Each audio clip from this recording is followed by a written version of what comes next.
Paris অলিম্পিকের উদ্বোধন হয়েছে 4 দিন হয়ে গেল, পদকের লড়াইও শুরু হয়েছে।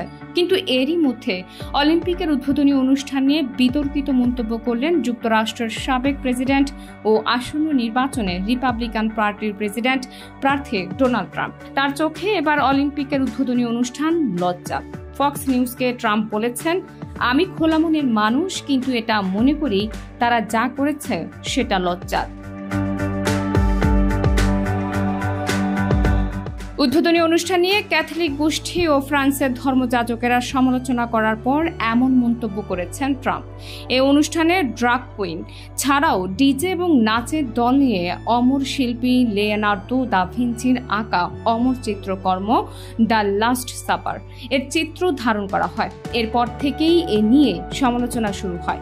আয়োজক কমিটি ক্ষমাও চেয়েছে।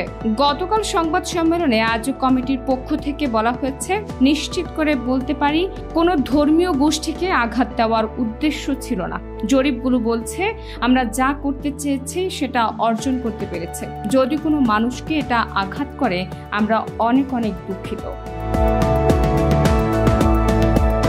পরের অলিম্পিক হবে যুক্তরাষ্ট্রে। ট্রাম্প প্রেসিডেন্ট হলে লস অ্যাঞ্জেলেস অলিম্পিকের উদ্বোধনে কি করবেন এমন প্রশ্নের উত্তরে বলেছেন, লাস্ট সাপারকে যেভাবে প্রদর্শন করা হয়েছে আমরা সেটা করব না।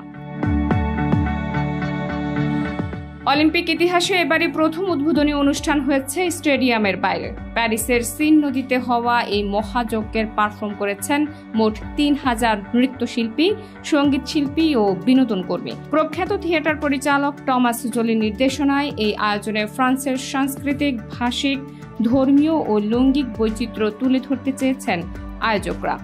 ডেস্ক রিপোর্ট, প্রিয় দেশ।